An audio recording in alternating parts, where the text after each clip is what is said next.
Hi, my name is Bailey Hallmark. I am a social work student in the bachelor's program at the University of Mississippi. I am currently in my internship at the Child Advocacy Center in Tupelo, and I was wanting to make a video to educate people on sexual grooming.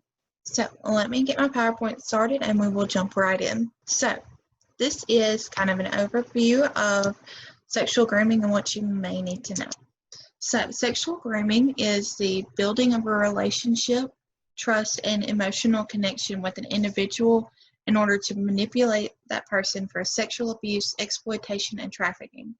This is something that can be in person or online, and a couple of examples of this is social media, game room chats, messaging apps, and emails. So, something to be aware of is the stages of grooming. So here they are listed, and I'm going to go through each step and kind of give you maybe what the perpetrator does or what this might look like. So stage one is targeting the victim. So typically the perpetrator will go for someone who doesn't have a lot of parental control or involvement or doesn't receive a lot of attention, and they'll more than likely go for someone who isn't easily accessible to them, which would mean like a family member or a student or a family friend. So the next stage is gaining the victim's trust. It's really important to realize and keep in mind that the family of the victims are also getting groomed when this happens. So the perpetrator may befriend the family as well as build a relationship more with the child.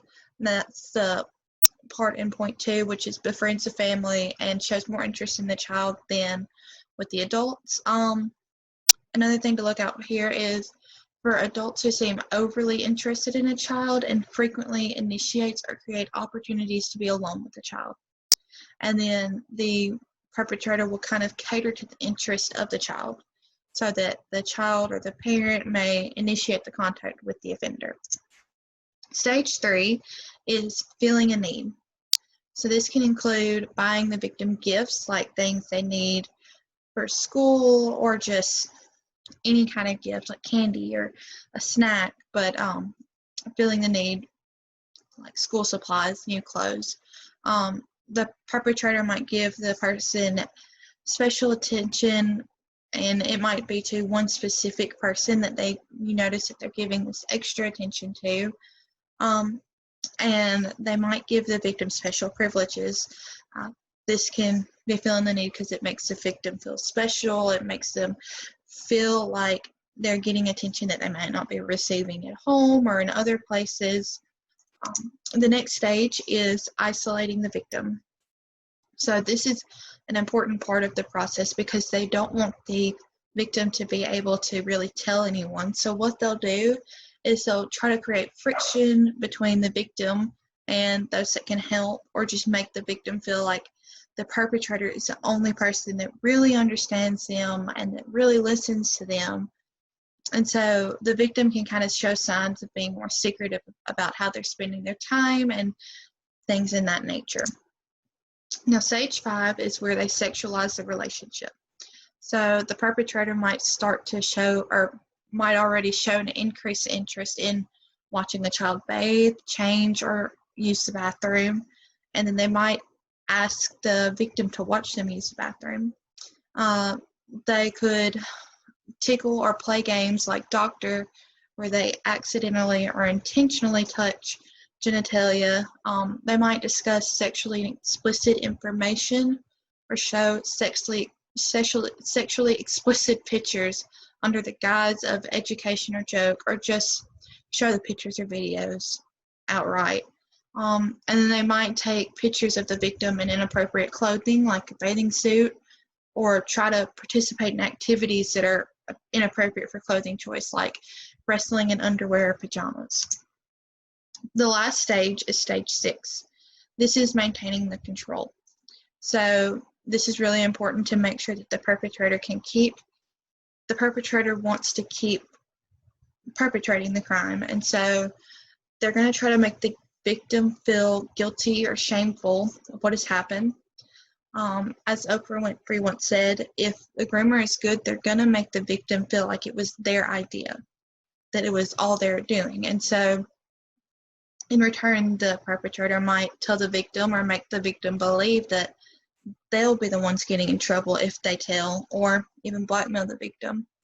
And then they might use the position of power, like family member, teacher, coach, boss, pastor, and any kind of power that they have over the victim. So again, here are the stages: targeting, gaining the trust, feeling a need, isolating the victim or child, sexualizing the relationship, and maintaining control. And as a side note, you can see that I've had child. It doesn't just happen to children. It can happen to teens. It can happen to young adults. It can happen to anyone. So a couple of signs of victims of sexual grooming is the victim might have money or new things that they can't explain or won't explain. They might have a much older boyfriend or girlfriend.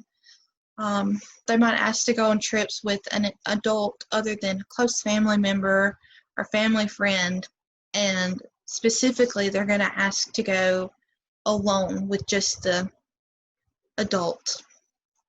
The victim might become unusually withdrawn or distressed for no apparent reason, and the victim might start to show sexualized behavior, language, or understanding of sex that's not appropriate for their age. So the next couple of slides are a couple of resources. So first I have a couple of books for victims by victims. So the first three are definitely in that category. They're the 3 stories of people that were groomed, and each one is different, and it talks about their experience and how they got through it, and I highly recommend them. And then the Don't Tell is addressing the subject of sexually abused boys, which is not very prevalent in media or anything like that. So it's really great information there as well. The next thing I have is some internet safety. These are 2 different programs. They're both online. The first one is NetSmart, and they actually have a program for children and teens, and it includes games and videos and a whole lot of other stuff. And then Safe Online Surfing Program is a teacher-student program, and it's organized by grades. So they have 3rd grade through 8th grade. And on this, it is videos and games, and they'll go through, and at the end they'll have an exam that the teacher will give a code for, and so they kind of see how the schools are performing on that. But you don't have to take the exam. It's still a really, really great program. So on this page, I have some different places that you can go to report. So the first one is Team Hope. It's a program that was made and ran by parents who have experienced their child being taken or sexually exploited. So this program was created to help people that are in similar situations as people that have already experienced it. So if you're in the situation and unsure of what to do, I have the number in bold, and I will make sure to link it in the description as well as their website. The next thing I have is the Cyber Tip Line. It is an online report program where you can report a suspected child sexual exploitation, and you can just do it from the computer, and it's anonymous. And the last thing is Child Protective Services, and it's their hotline number, which is 1-800-222-8000. And again, I will put this information in the description, but it's super important that if you do suspect this, that you report it. So, and then I have lastly some references. So this is where I got a lot of my information from, and I will make sure to include this so that if you want to read more about this, these are some really great articles that have a lot more information about what parents need to know, how you should react once your child tells you something like this. And I have a couple of other articles that I'm going to link down below that I thought were really great information. I just didn't include them in the slides. So I also have at the end of this a survey, and it's going to be at the bottom under all of the references. So it would be really helpful if you could fill out that survey real quick. And yeah, so I hope you've learned a little bit more about sexual grooming, and I hope you have a great day. Thank you.